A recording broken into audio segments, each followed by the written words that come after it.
All hell has broken loose as Donald Trump's top Republican allies in the United States and elsewhere are turning against him after his unequivocal, unconditional surrender to Iran. As one account notes, it takes truly keen political instincts to alienate your party's senatorial class just before selling out the U.S. to Iran and needing them to run cover for you. Top-notch stuff that was reposted by a right-wing guy named Eric Erickson. Now, we've heard from MAGA Republican senators like Roger Wicker after Donald Trump announced his surrender to Iran, after Trump promising that Iran would be the one that did an unconditional surrender. But Trump did an unconditional surrender and gave Iran everything they wanted, including $25 billion, control over the Strait of Hormuz, and that Trump has agreed he won't even talk about nuclear issues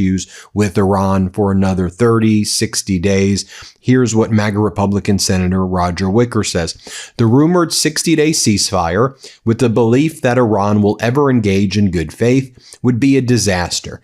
Everything accomplished by Operation Epic Fury would be for naught. Let me just fact check him right there and fact check a lot of this. We should never have been in this unlawful and catastrophic war at all, period, full stop. Donald Trump and Netanyahu are war criminals. They're genocidal maniacs. I'm just simply pointing out that Donald Trump promised a set of criteria that he said would show success, and he's failed in each and every one of them.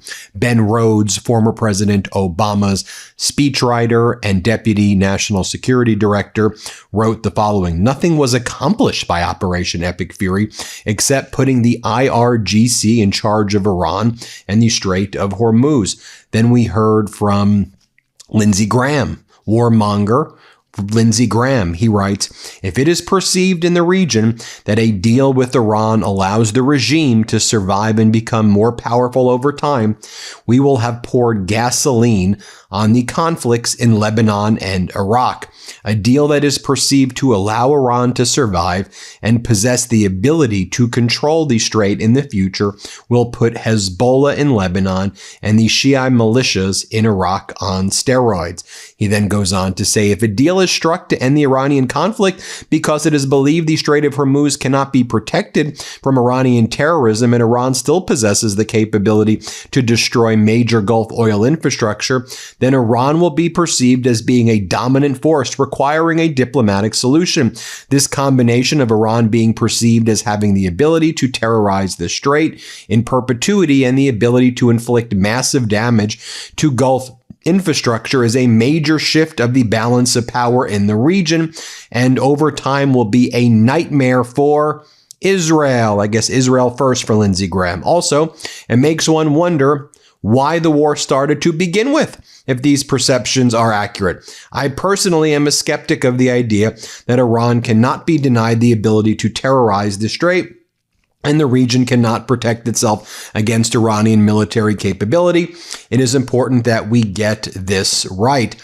Then you had Ted Cruz, and Ted Cruz posted as well that he thought that this was catastrophic, that the outcomes would be terrible, and he said that you couldn't have a worse solution, to which you then had Donald Trump's MAGA influencers and people in the White House like Alice Brusewitz said, cool, Ted, no one asked you, bro. Stop trying to undermine the president and his administration. Cruz wrote, I'm deeply concerned about what we are hearing about an Iran deal being pushed by some voices in the administration. And then in response to Trump official Alex Brusewitz calling him out, Ted Cruz goes, hush, child. The adults are talking. I'm not your bro. And young political grifters pushing Iran appeasement are not remotely helping the president. One commentator noted, when you're having to tell Ted Cruz to shut up and be more obedient to Trump, probably not a great sign for normie voters. Then you had Mike Pompeo, Donald Trump's own former Secretary of State. He posted, "The deal being floated with Iran seems straight out of the Wendy Sherman, Robert Malley, Ben Rhodes playbook.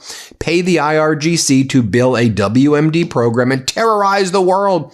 Not remotely America first. It's straightforward. Open the dam straight. Deny Iran access to money. Take out enough Iranian capability so it cannot threaten our allies in the region. Overdue. Let's go." More and more warmongering. In other words, then you had Stephen Chung, Donald Trump's communication director, attack Mike Pompeo, and he said, "Mike Pompeo has no idea what the fuck he's talking about. He should shut his stupid mouth." This is Donald Trump's head of communications in the White House. This guy's the top communications person in the White House. "Leave the real work to the professionals. He's not read into anything that's happening, so how would he know?"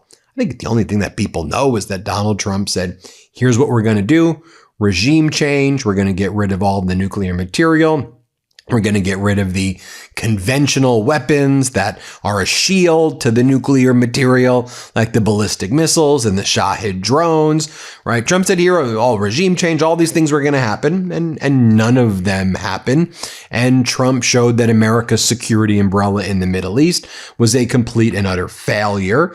And now, you have Donald Trump sycophants like MAGA Mike Johnson posting, "President Trump is the only one who could have gotten Iran, the world's largest state sponsor of terrorism, to the negotiating table. We are greatly encouraged to learn of a peace deal in Iran is underway and look forward to learning more about the specifics. Under Trump's leadership, our nation is stronger, more respected on the global stage, and safer than ever before." To which Eric Erickson, very right-wing guy, says Obama got Iran to the negotiating table. And boy, doesn't the JCPOA seem like a great deal? I always thought the JCPOA was a great deal. Iranian enrichment, taking the uranium down to under 4% enrichment, weapons grades like 90% enrichment. It had all these international mechanisms to ensure that Iran wouldn't get weapons grade, but could use for civilian purposes.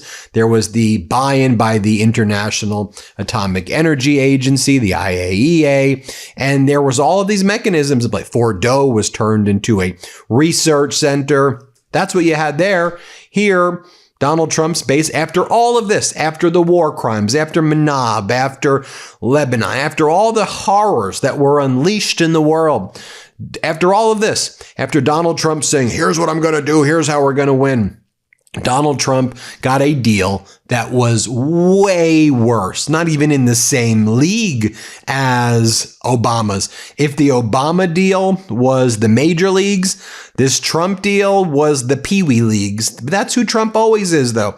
You know who I want to talk to about all of this? I want to talk to the person who you had Pompeo and Cruz are all attacking. Someone who worked in the Obama administration, Ben Rhodes. As Ben Rhodes just wrote to Lindsey Graham also. This guy helps create a global catastrophe and then notices that his dumb policy has left Iran stronger. So of course what's needed is even more war right there. Oh, and Ben Rhodes posted, DC's Iran hawks got 2 wars, nearly every conceivable sanction designation, a blockade, through a wrench in the global economy, and will still claim that just a little more pressure, a little more war, a touch of more bombing will magically yield the concessions they still won't be satisfied with. So right before this deal by Donald Trump was announced, probably another market manipulation thing as well, I spoke with Ben Rhodes, and I had a great conversation with him about everything that's going on in the world, in the Middle East. This is an exclusive interview I'd done with Ben Rhodes. Let me bring in my interview with Ben Rhodes. You're going to want to watch this. I mean, this was, I thought, a really powerful interview with Ben Rhodes. Let's bring in Ben Rhodes, former President Obama's speechwriter, former Deputy National Security Advisor.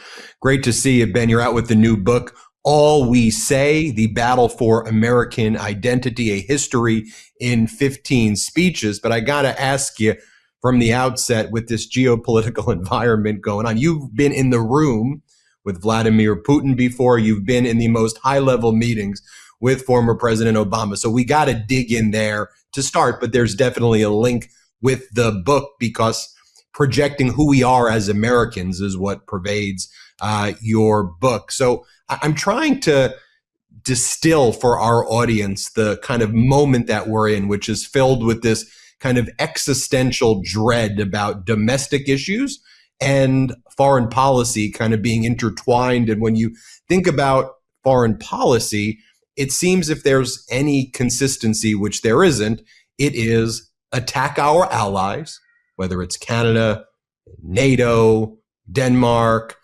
Southeast Asia, Taiwan, whoever, just attack them and then heap praise on the authoritarians, the adversaries who are working very openly to undermine and destroy us and aren't hiding that. And Trump brags about his meeting with Xi, which to me looked utterly pathetic. Putin then shows up in China and then gets a hero's welcome where they announce a new multipolar world. You had Foreign Minister Aragchi showing up right before Donald Trump goes there in Beijing. And so let's just talk macro, and then let's drill down a little bit. Then let's get into the book. Macro, what are you seeing right now about what America is doing? To me, it's not projecting strength. It's projecting being like a predator and then attacking our allies and making us weaker.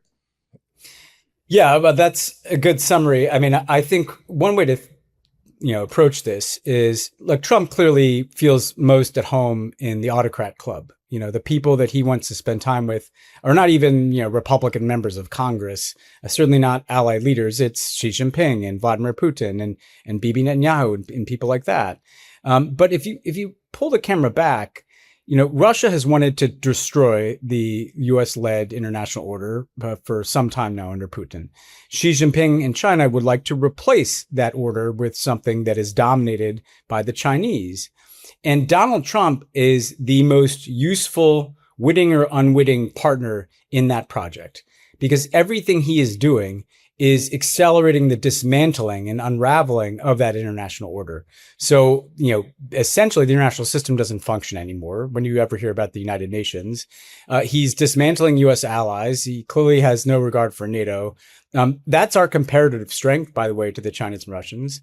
And it's no coincidence that at that precise time, you have a massive war in Ukraine that shows no sign of ending, despite Trump's promises to end it on day one. You have this bizarre, totally pointless and unnecessary and destructive war in Iran that is accelerating the loss of faith that people have in America around the world. And at the same time, and this is where it becomes kind of existential to people, in this country, capitalism doesn't work, inequality is run amok, AI is coming online, and creating all this uncertainty about the future. So there's a sense that everything is kind of unraveling, and that the beneficiary of that is basically going to be a combination of Xi Jinping and the Chinese alternative, and then the people that are kind of looting the system in this country, the tech oligarchs and Trump cronies.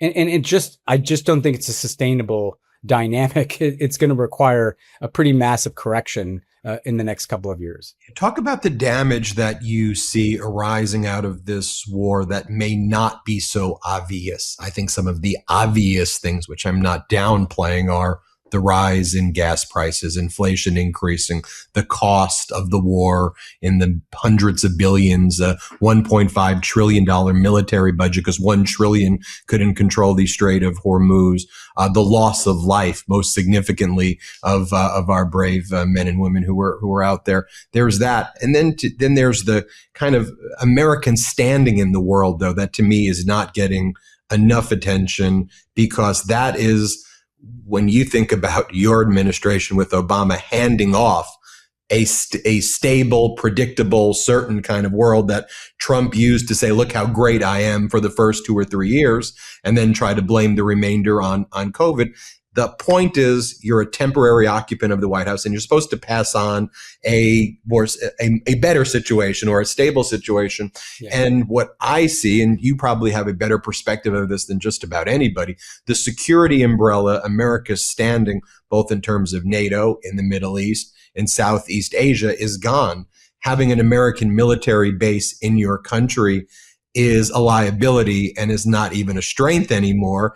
And it makes you subject to American extortion, and it makes you a target of other nations as well. And the offensive capabilities that America once projected were demonstrated, one, to be not reliable, but two, a defensive posture with all of these drones and the way modern warfare has taken place. I think we've been exposed there as well, that these billion dollar THAAD and Patriot systems are important, but it's also not reflective of the modern warfare that we've seen, play out in Ukraine and in Russia and now in Iran. So what do you see about the standing and a more significance in kind of a global world order structuring?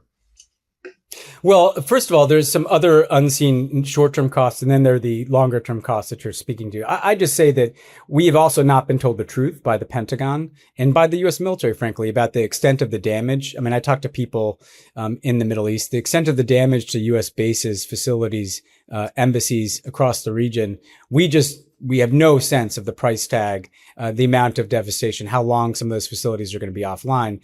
And to your point, we've also spent down an extraordinary amount of U.S. munitions that we brought from places like Asia, leaving South Korea more vulnerable, to try to defend all of these facilities and our allies. And what have we learned? To your point, Shahzad Iranian drones that you can make in your garage have hit our bases, have hit our Gulf Arab allies. An aircraft carrier cannot stop a speedboat from closing the Strait of Hormuz. And so it undermines the entire concept that America is a security guarantor, both in terms of our predictability and reliability, and our, not doing something as stupid as launching a regime change war against Iran, but also just in terms of our capacity and our understanding of where war is moving, as you said, after Ukraine and Iran. Then I think there are going to be massive geopolitical shifts here. First of all, the Iranian regime, because of the war and the assassination of Ali Khamenei, the supreme leader, who nobody is shedding a tear for, but it's actually more hardline now. Iran is now run by the Iranian Revolutionary Guard Corps that has demonstrated that they can control the Strait of Hormuz, through which 20% of the world's fossil fuel energy flows. That is a huge deal, right? The Gulf Arab allies have played along with a concept in which we provide their security and they provide the energy. And that's kind of how the whole global economy works. Well, now their dependence on America has put them at risk. They were attacked because they are American allies and we could not defend them. And that is going to lead them, I think, to start hedging against the United States and looking towards China. And then if you look around the world more broadly, to include our Asian allies and to include potentially even our European allies, who looks like a more stable and predictable actor right now? The Chinese Communist Party, that maybe you don't like the terms of the deal, maybe you think they're bullies, but the terms never change. Or the United States, where you have a president who's been imposing tariffs, launching wars, shaking you down for essentially, tribute payments like he's done to the Gulf. America is not the stable bet.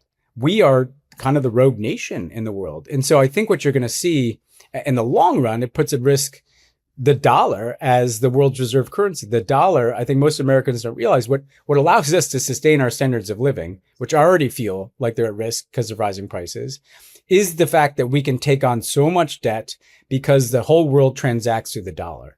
Well, and that includes oil trades, importantly.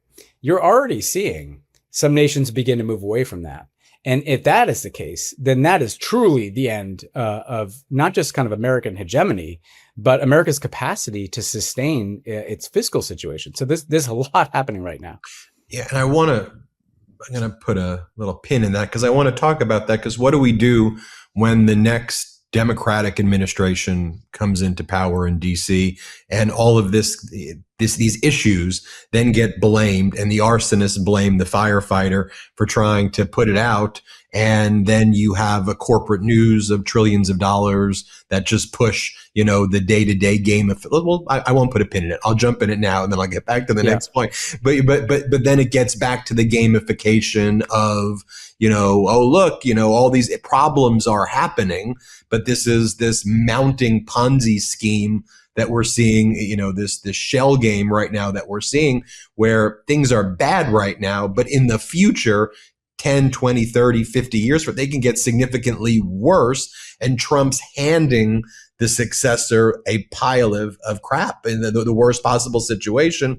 And then that person gets blamed for it. And then all of these MAGA people who are going along with golden ballrooms and arches and $1.8 billion J6 settlements where Trump waives claims against himself for like audits, and all these people then are like, we're so against this, and how dare you, Democratic president, then they become China hawks in Taiwan, the exact things they were. How do you see, having the perspective of an Obama, how do you combat when that happens so we don't get into this constant seesaw of the Democratic president gets blamed, then a new Republican like Trump emerges, then a Democrat fixes it. Obama had to fix George W. Bush's mess. Took him a while, but fixed it. Handed it over. Trump created a mess. Biden started to fix it. It's the blame for those first 3 years. Things were going good. Trump Brexit. How do we get out of this cycle? Well, I think, first of all, what we can do is we can kind of learn from the last two times, because there are things that were done right, but there are also things that were done wrong. If you look at Obama comes in and there's a global financial crisis, remember that one, as well as the catastrophic war in Iraq. And while I think Obama did a lot of stuff right, there was also a sense that, hey, we're not going to look back. We're not going to kind of go after people. We're here to look forward and to build new things and to try to work together with Republicans. And that obviously left Obama in a situation where there was both a sense there wasn't accountability for those failures, but there's also a sense that, well, he owned things now because he's saying, well, this is normal. I'm taking the handoff. I'm doing what I'm doing. Biden very similarly came in with COVID and a lot of economic disruption, obviously, a lot of diminished U.S. standing in the world. And the idea was we're kind of returning to normal here. We're getting like the adults back in charge. And the same thing, there wasn't kind of a relentless effort to kind of spotlight just how much things had gone wrong and who was to blame for that and to hold them accountable. Look, I think that the next Democratic president is going to come in, things are going to get worse in the next couple of years. So first of all, I think it's going to be very apparent to Americans just how deep of a hole we're in by the time of the next presidential election. I think you have to come in with speed. You are not coming to restore normalcy. You're coming in an emergency situation. I mean, I think the analogy would be, and I just spent, 4 years in American history because of working on this book. The analogy would be FDR, who was one of the chapters in my book. But when he came in, it was not normal. We're moving fast. We're doing huge things. And I think that we have to come in, hold people accountable. We have to reveal all the corruption. Don't hesitate from looking back. I mean, I'll leave it to the justice system to deal with people who've committed crimes. But beyond that, I think there should be a relentless focus on spotlighting the grift and corruption and dismantling of the U.S. government that was done. There has to be a rapid effort to uproot anything that is entrenched in the U.S. government that is MAGA ideology or grift. There has to be a reconstruction of how the U.S. government works. There has to be an enormous reform agenda. And this is another thing I found in my book. After the Gilded Age is when you got the direct election of senators, you got women's suffrage, a similar level of ambition in just transforming how politics is financed, how politicians are held accountable in this country, how you can assure Americans that the government is actually going to work for them and not just a set of special interests. And then globally, I think a real effort to say this is over. We're dismantling this forever war apparatus. We're not just drawing down some troops. We're taking the whole thing apart. We're an anti-war party now. We're not going to do the dumb war thing anymore. And we're going to re-engage the world as a country that wants to deal with issues that people care about. Like, how do you put guardrails about artificial intelligence? How do you deal with the threat of climate change? So I think all of that adds up to the Democrats needing to not come in and try to make things feel normal, but to come in and act as FDR did, with the sense that there's an emergency that is of a scale that everything is going to have to be different going forward. I think about the State of the Union address that you put in January 6, 1941, FDR, when he says the nation which had looked inward was now committed to an all-inclusive national defense, to defending not just the Western Hemisphere, but people who are resisting aggression and to rejecting any negotiated peace with dictators. These principles, as you write, would not shape not just America's approach to World War II, but its policies for 80 years, as you talk about, the speech that he gave. And here we are now seeing a complete reversal of that, Donald Trump coddling with dictators. And as I go through your book, I mean, as you say, these words, these speeches have a way of redefining, setting the direction and tone of American history and just how important words are. I mean, you as a speechwriter were very careful when you would be drafting these speeches. I can't even imagine the amount of work that went into the famous speech that you and Obama did in Cairo or whatever. I mean, these are every word, comma, had a meaning that was embedded, that was past looking, forward looking, present looking, that communicated messages to parties that understood it. And in this particular moment right now, as you also pivot in the book to talk about Trump's assault on democracy, it's also an assault on words and language and the meaning by when he does these speeches, if you even want to call them that, which is just verbal diarrhea and it's all over the place.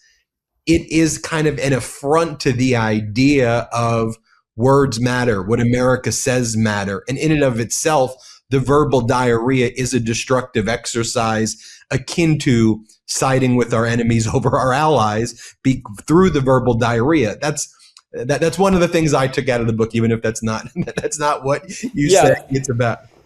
Yeah, no, that's exactly right. And look, to connect these conversations, because I think it's really important how you framed it. Trump has kind of dismantled the idea that we have a shared national identity or even a shared reality in this country.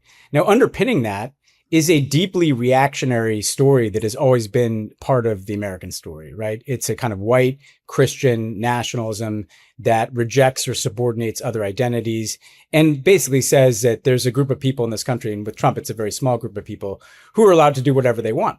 And then alternatively, there's a more progressive sense of national identity, a progressive story that I trace, all the way back from the Constitution through the abolitionist movement and Lincoln and through FDR and Kennedy and King up through Obama, that says what America is about is a country that is founded on a creed, an idea that we pursue equality, and that we're extending that effort across the United States and around the world.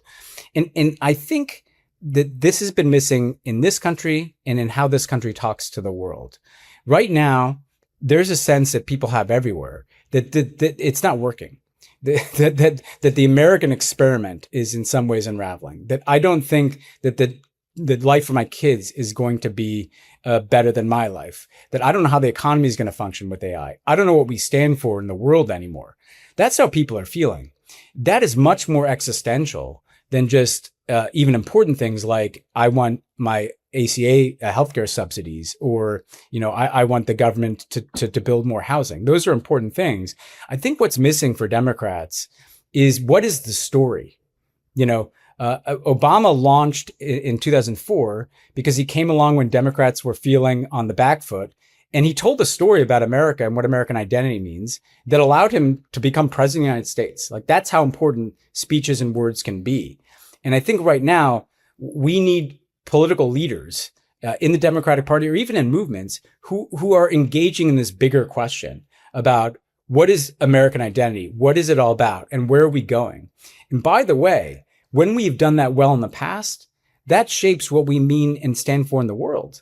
And that FDR speech, the For Freedom speech, he didn't just lay out the case against isolationism and for support for Britain against Nazi Germany. He said this country stands for something. We stand for 4 freedoms in this world, right? Freedom to say what you want, freedom to believe what you want, freedom from fear of war, and freedom from want as well. And those 4 freedoms became the basis, not just of what America stood for in opposition to fascism in the war.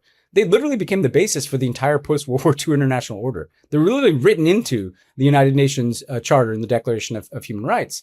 Kennedy and Martin Luther King, their words around civil rights, around the purpose of the United States, well, that gave us an advantage over the Soviet Union because people said, look at what people can do in a democracy. They can right wrongs. They can stand for things. They can even deal with their own problems like systemic racism and segregation. We are in a moment where we're going to need similar storytelling about what is the purpose of the United States, but also about what is the next world order, because the whole house is being blown down right now. We're not renovating this country or the international order. We're going to have to rebuild it on the other side of Trump. And that there has to be a story at the center of that from which policy and relationships grow like branches. It's fascinating when I see Prime Minister Carney's speeches, very intentional, yes, very Obama-like. Frankly, almost like you've written some of those speeches in a way, but he probably has speechwriters like you. But it definitely sets out a vision of what Canada looks like in the future: reliable, predictable, turning to Europe. This is a rupture. This isn't just a mere temporary. I mean, it's a very consistent message, and it sets out what Canada is going strong. So I would be remiss if I didn't, conclude this interview with you as we talk about your book, which everybody needs to get, by the way, All We Say, The Battle for American Identity, A History in 15 Speeches, to ask you, and I don't mean to put you on the spot, but I've got you, probably one of the most, if not the most preeminent speechwriter of our time right here, who wrote these Obama speeches that changed the world for good. What would you tell someone who's running for office in 2028 right now? Obviously, I'm not going to ask you to sculpt the full speech, but what do you think that looks like for them? And I'll tell you what I observe. I'm saying, who's filling up stadiums right now in the Democratic Party on off years, and what message is resonating? I'm listening very carefully to those Bernie rallies and the Fight the Oligarchy tour that draw 20,000, 30,000 people in Utah, and in West Virginia. And I'm listening to what those people are saying when AOC's out there speaking in front of huge crowds. I'm listening to what those people are saying, and they're drawing crowds who are Democrats, Republicans, MAGAs, independents, people who don't like politics. And I'm listening carefully to those speeches, and I'm saying, I see how that's resonating with those people. But what's your view to, looking forward? What does it look like, do you think? I love the question, and actually, I will point to a few Democrats and who are doing something interesting in the way they speak, because I think we can draw from them some of the answers to your question. If you look at a John Ossoff, for instance, when he speaks about corruption, he connects it to why things are so broken and how things could get better. In the Democratic Party, there's also often been like, we're either talking about democracy and corruption, kind of process issues, or we're talking about, healthcare and policy issues. And what Ossoff is saying is he's telling a story about how this whole system has become corrupted, and not just Trump. The entire political system has become corrupted. That's why you, the voter, are getting bad outcomes. That's why the prices are too high. That's why you can't afford healthcare. That's why AI is coming for your jobs. It's a coherent and complete story that connects the need to fundamentally reform our democracy to the outcomes that people care about in their lives, their jobs, their healthcare, their prices, so that it's not just a kind of pointy head, op-ed page democracy argument. It's an argument about how to make government work. If you look at a James Tallarico in Texas, he's talking about, and I found this in going back and looking at what makes these speeches consequential and connect. It's when they're also truly authentic, when you're the only person on earth who could be delivering this message. And then I think that's something everybody who runs for president needs to keep in mind. Not just what's my 5-point plan. Why are you running? Why you? And when Tallarico talks about why he's running for Senate, he talks about his faith and how his faith compels him to want to care for his neighbor and to want to have a different kind of conversation in this country. I think people are ready for that kind of message. A more kind of, not just policy again, like who are we as Americans? How do we connect with one another? What motivates the people that go into public life? And then to your point about the rallies, I think AOC, what she does that is so important is she's fearless and joyful in how she refuses to be intimidated by all these forces that are arrayed against her. Joy is really important. I was on the 2008 Obama campaign. That was the most joyful exercise I've been a part of. People wanted to be a part of it. And I think in the Trump era, we've fallen into a trap the last 3 presidential campaigns where we're so angry and we're kind of grim. We should be, by the way, but you need to kind of have, but AOC's angry about the same things we are, right? She's angry about the oligarchy. She's angry about inequality. She's angry about racism and discrimination, but there's a kind of joy to her politics. And so I think if you take those 3 examples, the kind of coherence of an Ossoff, the kind of core values proposition of Talarico, and then that kind of joyful fearlessness of an AOC, you have the ingredients of what we need. Again, the common thread, and I saw this like through all the speeches that I found to be the most impactful in my book, is they're not just policy proposals. They're about something bigger than that. They're telling a story about what has happened in this country, why it's happened, why I, the speaker, uniquely care about it and am motivated to do something about it, and then laying out a vision that other people can be a part of. And I think we're beginning to see, and notably, Ossoff, AOC, Talarico, they're younger.